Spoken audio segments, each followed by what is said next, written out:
کو سمجھ جاؤ تو تم حق پر چل کر ہمیشہ زندگی گزارو، بڑی صاف ستھری سی زندگی گزارو، نیکی میں زندگی گزارو، اور تمہاری ساری پریشانیاں میں دور کر دیتا ہوں، میں رب ہوں۔ رب فرماتا ہے کہ اور زمین پر چلنے والا کوئی ایسا نہیں جس کا رزق اللہ کے ذمہ کرم پر نہ ہو۔ کہے سبحان اللہ۔ سبحان اللہ۔ کہ زمین پر کوئی ایسا نہیں ہے، کوئی ہوا میں اڑتا پرندہ ہے، کوئی انسان ہے، سب کو جو رزق ہے وہ کس نے دینا ہے؟ اللہ تعالیٰ نے۔ کس نے دینا ہے؟ اللہ تعالیٰ نے۔ اور جب آیا نا اللہ اللہ کہ سب کا جو رزق ہے وہ اللہ کے ذمے ہے۔ اللہ کا مطلب ہے کہ سب کو، کوئی ایسا نہیں ہے، کوئی بھی ایسا نہیں ہے جاندار کہ جس کا رزق اللہ نے نہیں رکھ دیا۔ اللہ بڑا مہربان ہے نا کہ اللہ تبارک و تعالیٰ نے، ایک حدیث مبارکہ ہے کہ ابھی انسان ماں کے پیٹ میں ہوتا ہے تو اس نے دنیا کے اندر جتنا رزق کھانا ہوتا ہے اللہ اس کے نصیبوں کا رزق دنیا میں بھیج دیتا ہے۔ اور بعض جگہوں پر آتا ہے کہ انسان کے دنیا میں آنے سے پہلے ہی اس کا رزق جو ہے وہ مقرر کر دیا گیا ہے، وہ اس کو مل جائے گا۔ آگے فرمایا وَيَعْلَمُ مُسْتَقَرَّهَا وَمُسْتَوْدَعَهَا، اور جانتا ہے کہ کہاں ٹھہرے گا اور کہاں سپرد ہوگا۔ اب یہ آیا مبارکہ میں شروع میں آیا کہ رزق اللہ نے اپنے ذمہ لیا ہے، رزق اللہ نے اپنے ذمہ لیا ہر کسی کا، اور فرمایا اور وہ جانتا ہے وَيَعْلَمُ مُسْتَقَرَّهَا، کہ کہاں ٹھہرے گا۔ یعنی ہر انسان کا پتہ ہے کہ اس کے اپنے باپ کی کون سا اس کا باپ ہے جس کی یہ پشت میں ہوگا، اور کون سی اس کی ماں ہے جس کے یہ شکم میں ہوگا۔ اور دنیا کے اندر انسان فکر کرتا ہے میرے گھر بن جائے، میرے بڑے بڑے معاملات بن جائے، میرا محل بن جائے، انسان بڑا سوچتا ہے اور اس کے لیے وہ ہر جائز اور ناجائز کام کرنے کی کوشش کرتا ہے۔ تو حضرت عبداللہ بن عباس رضی اللہ تعالیٰ عنہ آپ فرماتے ہیں کہ یہ جو لفظ ہے مستقرہ، اس کا مطلب یہ ہے کہ اس نے جس مکان کے اندر رہنا ہے، جس مکان کے اندر مستقر رہا، تو اللہ کو اس کا بھی پتا ہے، اللہ نے اس کا بھی بندوبست کیا ہوگا، وہ رب سارا جانتا ہے۔ ایک یاد رکھیں کہ اس نے کدھر کدھر سے گزر کر آ کر دنیا میں آنا ہے، اور اس کا گھر مکان وہ سارا کچھ جانتا ہے۔ وَيَعْلَمُ، وہ جانتا ہے کہ اس نے دنیا کے اندر جو اس نے مکان بنانے ہیں، جو نظام کرنے ہیں، سسٹم کرنے ہیں، وہ سارا جانتا ہے۔ اور پہلے کیا ہے کہ رزق کس نے اپنے ذمہ لے لیا ہے؟ اللہ تعالیٰ۔ رزق کس نے اپنے ذمہ لے لیا؟ اللہ تعالیٰ نے۔ اللہ نے ہر کسی کو رزق دینا ہے، اور دوسرا جو مکان ہے وہ بھی جانتا ہے، اور تیسرا فرمایا وَمُسْتَوْدَعَهَا،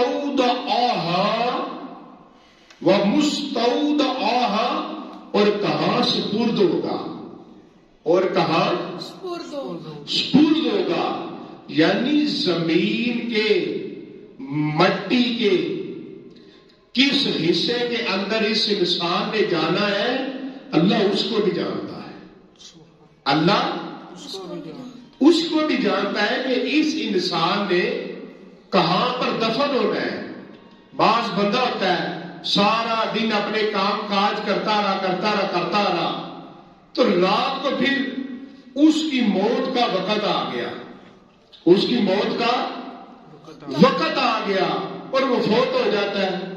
بعض بندے پردیس میں گئے ہوتے ہیں, پیدا کہیں ہوتے ہیں, دفن کہیں جا کر ہوتے ہیں, اور اس طرح اللہ کو پتا ہے کہ اس انسان نے سپرد کہاں پر ہونا ہے, وہ جانتا ہے. تو ہمیں فرمایا کہ یہ فکریں چھوڑ دو, یہ فکریں چھوڑ دو. آگے فرمایا کل فی کتاب مبین, سب کچھ ایک صاف بیان کرنے والی کتاب میں ہے کہ قرآن مجید ام الکتاب ہے. یہ سب سے بڑی سب سے اعلیٰ کتاب قرآن مجید ہے, اور اس کے اندر ہمیں یہ سارے سبق ملے. کیا ملے؟ سارے سبق ملے کہ انسان تو نے اس طرح زندگی گزارنی ہے تو کامیاب ہو جائے گا. تو اللہ تعالیٰ کی یہ جو ام الکتاب ہے اس کے اندر آ گیا عمر, کہ انسان کی عمر کتنی ہوگی, یعنی اس نے اس مکان میں رہنا ہے, کتنے سال رہنا ہے, اور اس نے وہاں پر دفن کدھر ہونا ہے. ایک تو اس کے اندر یہ آ گیا کہ اے انسان اپنے اندر یہ بات ڈال لے کہ تو نے کتنی دیر کہاں پر وقت گزارنا ہے. اور ایک آیا رزق کے بارے میں کہ رزقوہا, کہ اس مالک نے سب کا جو رزق ہے اس مالک نے تقسیم کر دیا ہے. سب کو وہی رزق دینے والا ہے. ہمیں کون رزق دینے والا ہے؟ اللہ تعالیٰ. سب بولے ہمیں کون رزق دینے والا ہے؟ ہمیں اللہ رزق دینے والا ہے. تو فرمایا رزق بھی اس کے میں, اور موت کا بھی اسی کو پتا ہے کہ کس وقت کس انسان کو موت آنی ہے, اس کا بھی اللہ کو پتا ہے. اور اللہ کو یہ اللہ جانتا ہے کہ کون سا بندہ جو ہے ازلی طور پر ثابت مند ہے, کون سا بندہ ہے اور کون سا بندہ محروم ہے. اللہ کو یہ سارا پتا ہے. تو قرآن مجید میں جب ہمیں یہ سارا کچھ بتا دیا تو ہمیں چاہیے کہ اب ہم زیادہ دنیا داری کی فکریں کرنے کے بجائے اپنے رب کو راضی کرنے کی فکر کریں. اپنے رب کو راضی کرنے کی اپنے رب کو راضی کرنے کی فکر کرے, کیونکہ ہر چیز تو اس نے بتا دی ہے کہ میں رزق دینے والا ہوں اور مجھے ساری باتوں کا پتا ہے. تو ہمیں چاہیے کہ یہ جو مختصر سی زندگی ہے اس کو فضول گزارنے کے بجائے, گناہوں میں گزارنے کے بجائے, فساد میں گزارنے کے بجائے اپنے اللہ کو راضی کرنے میں گزارے. کس میں گزارے؟ اپنے اللہ کو راضی کرنے میں گزارے. ہمیں یہاں پر یہ فرمایا, اور جب اللہ کو راضی کرنے لگے تو پھر گھبرانا نہیں چاہیے, کیونکہ انسان کسی کو جا کے حق بات نہیں کہتا. کیوں نہیں کہتا؟ کہ یار مجھے اس انسان کے ساتھ فلاں مطلب ہے, اگر میں اس کو حق بات کہوں گا تو ایسا نہ ہو یہ مجھ سے ناراض ہو جائے. تو نہیں گھبرانا چاہیے, سچی بات سمجھانے میں نہیں گھبرانا چاہیے. آپ دیکھیں نا حضرت موسیٰ علیہ السلام, حضرت موسیٰ علیہ السلام, اللہ تعالیٰ نے آپ کو فرمایا کہ موسیٰ آپ جائیں اور فرعون کو جا کر میری دعوت دیں, اللہ کی طرف بلائے. تو موسیٰ علیہ السلام کو جب اللہ تبارک و تعالیٰ نے یہ فرمایا کہ آپ جائیں اور جا کر فرعون کو دعوت دیں, تو موسیٰ علیہ السلام پریشان ہو گئے اور عرض کی کہ اے مالک و مولا, میرے اہل و عیال یعنی مولا وہ تو فرعون ہے اور وہ خدائی دعویٰ کر بیٹھا ہے اور وہ بڑا طاقتور ہے، اگر میں اس کو جا کر اسلام کی دعوت دیتا ہوں تو دعوت دینے کے بعد اسلام کی دعوت دیتا ہوں اور دعوت دینے کے بعد وہ میرے ساتھ پتہ نہیں کون کون سے ظلم کرے، کون کون سے ظلم ڈائے، تو پھر میرے گھر والوں کا کیا ہوگا؟ تو اللہ تبارک و تعالیٰ نے فرمایا اے موسیٰ اس پتھر کے اوپر عصا مارو۔ تو قریب ایک پتھر تھا، تو موسیٰ علیہ السلام نے اپنا عصا مبارک، لاٹھی مبارک اس پتھر کے اوپر ماری تو وہ پتھر ٹوٹ گیا، وہ پتھر ٹوٹ گیا۔ تو اس کے اندر سے ایک اور پتھر نکل آیا۔ موسیٰ علیہ السلام نے جب وہ پتھر دیکھا تو اللہ نے فرمایا اس کو پھر عصا مارو۔ موسیٰ علیہ السلام نے جب دوبارہ عصا مارا تو دوسرا پتھر بھی ٹوٹ گیا، تو اس کے اندر سے ایک تیسرا پتھر نکل آیا۔ تو اللہ تبارک و تعالیٰ نے فرمایا موسیٰ اس پر بھی عصا مارو۔ جب موسیٰ علیہ السلام نے تیسرے پتھر کے اوپر عصا مبارک مارا تو وہ بھی ٹوٹ گیا اور اس کے اندر سے ایک کیڑا نکلا جس کے منہ کے اندر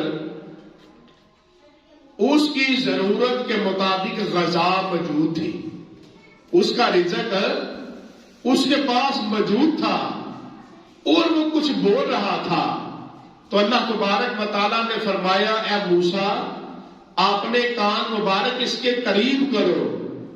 تو جب موسیٰ علیہ السلام نے اپنے کان اس کے قریب کیے تو پڑھ رہا تھا کہ سبحان اللہ، کہ اللہ تو پاک ہے، اے اللہ تو پاک ہے، اے اللہ تو پاک ہے، سب بولے اے اللہ تو پاک ہے، تو پاک ہے اور تو ہی سننے والا ہے اور تیرے لیے دور کچھ بھی نہیں ہے اور تجھے جو پکارے تو اس کے قریب ہے۔ تو فرمایا موسیٰ رزق دینے والا تو میں ہوں، آپ کیوں پریشان ہوتے ہیں؟ تو قرآن مجید کی اس آیا مبارکہ میں ہمیں یہ بتایا گیا کہ رزق اللہ کے ذمے ہے، رزق اللہ کے ذمے ہے، رزق اللہ دینے والا ہے۔ تو اے انسان تو رزق کے لیے پریشان نہ ہویا کر، رزق کے لیے پریشان تو نہ ہویا کر، تو نہ رزق کے لیے پریشان ہویا کر، رزق میں دینے والا ہوں۔ اور ایک بڑی پیاری حدیث مبارکہ ہے کہ حضرت انس رضی اللہ تعالیٰ عنہ آپ فرماتے ہیں کہ میں کریم آقا علیہ الصلوۃ والسلام میں کریم آقا علیہ الصلوۃ والسلام کے ساتھ جا رہا تھا جنگل کی طرف، تو ایک پرندہ دیکھا جو بڑا شور کر رہا تھا، بلند آواز سے بول رہا تھا۔ تو نبی پاک صلی اللہ علیہ وآلہ وسلم کریم آقا علیہ الصلوۃ والسلام آپ نے مجھے فرمایا اے انس آپ جانتے ہو کہ یہ پرندہ کیا کہہ رہا ہے؟ تو حضرت انس رضی اللہ تعالیٰ عنہ آپ عرض کرتے ہیں کہ یا رسول اللہ صلی اللہ علیہ وسلم میرے ماں باپ آپ پر قربان ہو، اللہ اور اس کے رسول ہی بہتر جانتے ہیں۔ تو نبی پاک صلی اللہ علیہ وسلم نے فرمایا اے انس یہ پرندہ کہہ رہا ہے کہ اللہ تو نے مجھے نبینا پیدا کیا ہے، تو نے میری آنکھوں کی روشنی لے لی ہے، تو نے اے اللہ میں تو نبینا ہوں، اے پروردگار رزق کا وعدہ تو نے کیا ہے، تو رزق دینے والا ہے، اے اللہ مجھے میرا رزق عطا فرما۔ اب وہ پرندہ نبینا تھا، وہ پرندہ نبینا تھا اور اللہ کی بارگاہ میں یہ دعا مانگ رہا ہے۔ تو حضرت انس فرماتے ہیں کہ ہم نے دیکھا کہ ایک ٹڈی اڑتی ہوئی آئی اور سیدھا اس کا منہ کھلا تھا تو اس کے منہ کے اندر چلی گئی، اور جب وہ اس کے منہ کے اندر چلی گئی اس نے کھا لیا، تو پھر تھوڑی دیر بعد اس نے پھر بلند آواز سے شور کرنا شروع کر دیا۔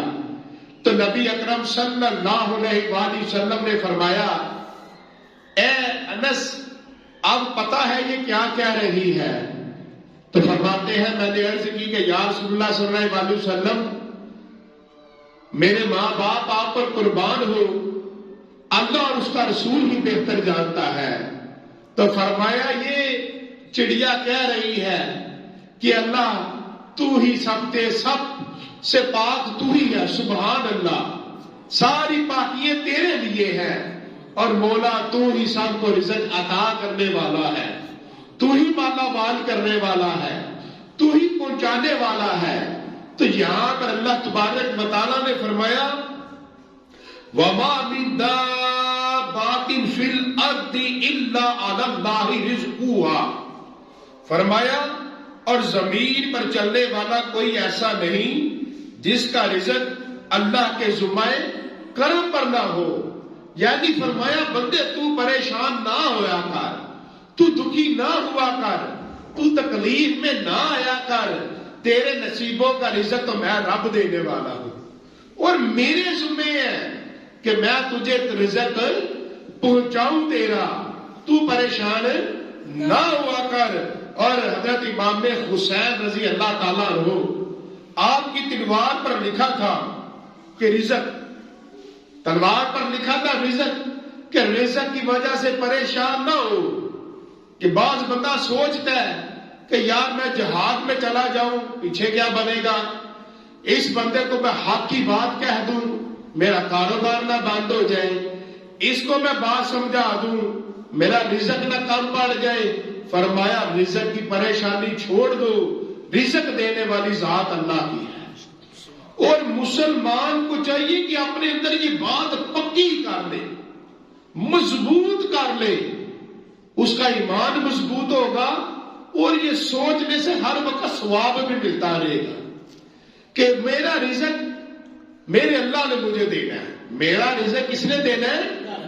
سب بلند آواز سے میرا رزق مجھے میرے اللہ نے ملا ہے، میرے رب نے میرا رزق مجھے دینا ہے، میرا رزق کوئی نہیں چھین سکتا، میرا رزق جو نصیبوں میں ہے وہ مجھے مل کے رہے گا، وہ مجھے مل کے رہے گا۔ پھر میں کیوں حرام کے رستے پر جاؤں، میں حلال کے رستے پر چلوں گا اور میں سے رزق کو حاصل کروں گا، کیونکہ اللہ نے قرآن میں یہ فرمایا، 12ویں پارے کی پہلی آیت میں فرمایا، اور امام حسین کی تلوار پر دوسرا لفظ لکھا تھا حریص۔ حریص کس کو کہتے ہیں؟ لالچی کو۔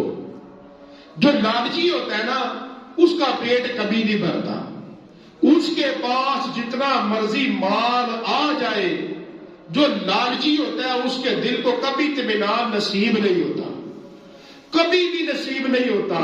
لاکھوں کروڑوں اربوں آ جائے وہ دنیا میں در بدر ذلیل ہوتا رہے گا، وہ گھومتا رہے گا دنیا کے لالچ میں، لیکن جو لالچی لسان ہے اس کا پیٹ کبھی نہیں بھرتا، کبھی نہیں بھرتا جو حریص ہے۔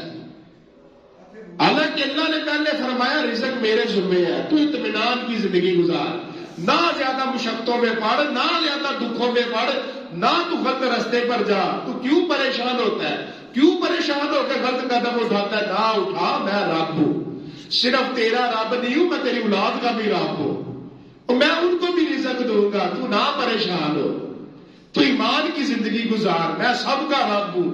آگے فرمایا ان کی تلوار پر لکھا تھا بخیل۔ یہ جو بخیل ہوتا ہے نا، کنجوس آدمی، یہ اللہ سے بھی دور، مخلوق سے بھی دور، یعنی اللہ سے بھی دور ہوتا ہے اور بندوں سے بھی دور ہوتا ہے، کیونکہ یہ بخیل ہوتا ہے۔ تو چوتھا ان کی لکھا تھا حاسد۔ جو حاسد ہوتا ہے، کسی کو نعمت ملی تو زبان سے ماشاءاللہ کہنے کے بجائے پیڑ پڑ گئی پیٹ کے اندر، دل کے اندر درد اٹھ گیا کہ بھائی اس کو یہ نعمت کیوں مل گئی ہے، اس کو یہ مقام کیوں مل گیا ہے، اس کو یہ چیز کیوں مل گئی ہے۔ تو فرمایا کہ جو حسد ہے وہ نیکیوں کو اس طرح کھا جاتا ہے جس طرح آگ لکڑیوں کو کھا جاتی ہے. حسد کبھی نہ کرو اور دعا مانگو وَمِن شَرِّ حَاسِدٍ إِذَا حَسَدَ. یہ جو لوگ ہوتے ہیں نا اللہ کے ولیوں کے پاس جاتے ہیں اور جا کر اپنے دل کا علاج کرواتے ہیں تو دل کی جو بیماری ہوتی ہے نا ان بیماریوں میں ایک بیماری کا نام ہے حسد. کسی کو بھی دیکھنا کھانا اچھا کھا رہا ہے حسد آ گیا, کسی کو دیکھنا کپڑا اچھا پہنا ہے حسد آ گیا, کسی نے گاڑی لے لی حسد آ گیا, کسی نے گھر بنا لیا حسد آ گیا, کسی کی اولاد دیکھی حسد آ گیا, کسی کے جوتے دیکھے حسد آ گیا. تو حسد کسی کی کامیابی دے کر حسد, اور بھائی کوئی ضرورت نہیں, اللہ دینے والا ہے. کہو ماشاءاللہ, اللہ آپ کو بری نظر سے بچائے, کیونکہ جی اللہ اس کو دے سکتا ہے اللہ آپ کو بھی دے سکتا ہے. میرا رب کس پر کس وقت فضل کر دے کوئی پتہ نہیں لگتا, لیکن بس مومن کو چاہیے کہ وہ اپنے اللہ پر ہر وقت یقین رکھے, یہ مومن کو چاہیے.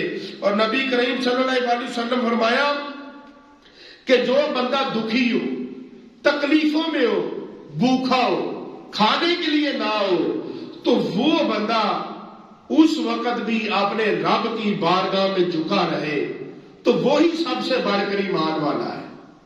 یعنی حدیث مبارکہ میں یہ آیا کہ انسان تو اگر آنے والے وقت میں اپنی اولاد کی عزت بچانا چاہتا ہے نا, تو بھوکا ہے نا, تو اپنی بھوک کی بات, اپنی پریشانی کی بات صرف اپنے اللہ سے کیا گیا ہے, صرف اپنے سب بلند آواز سے صرف اپنے اللہ سے کیا کر. یہ دنیا والوں کے سامنے بندہ جا کے کہہ دے نا میرے حالات نہیں اچھے, تو ساری زندگی اگر وہ مدد کر دے, پر تو کرتا کوئی نہیں, تو کر دے تو ساری زندگی جان نہیں چھوٹتی. ایک رب بھی بڑا مہربان ہے جو دیتا جاتا ہے دیتا جاتا ہے دیتا جاتا ہے. تو اپنے دل کی بات, اپنے دکھوں کی بات, اپنی بھوک کی بات اگر زندگی میں کرو تو صرف اپنے رب سے کرو, صرف اپنے رب سے کرو, رب کے علاوہ کسی سے نہ کرو, کیونکہ وہی پیٹ بھر کر کھانا دینے والا ہے.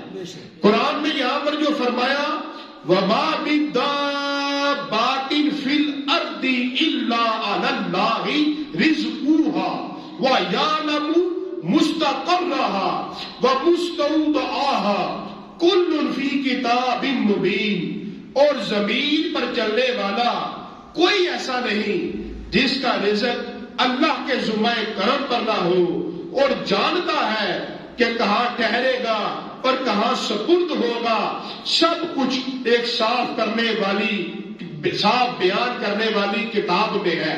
یعنی اللہ نے فرمایا میں نے اس قرآن میں بتا دیا انسان پریشان نہ ہو, تیرا جتنا رزق تو نے ساری زندگی کھانا ہے وہ کسی کے ذمے نہیں, وہ اللہ کے ذمے ہے. اور اللہ جانتا ہے تو کدھر گھر بنائے گا, اور اللہ جانتا ہے تو زمین کے کس حصے میں دفن ہوگا. اللہ تبارک و تعالیٰ مجھے اور آپ کو ایمان کی مضبوطی عطا فرمائے, طاقت والا ایمان, قوت والا عطا فرمائے. وما علینا الا البلاغ المبین. جن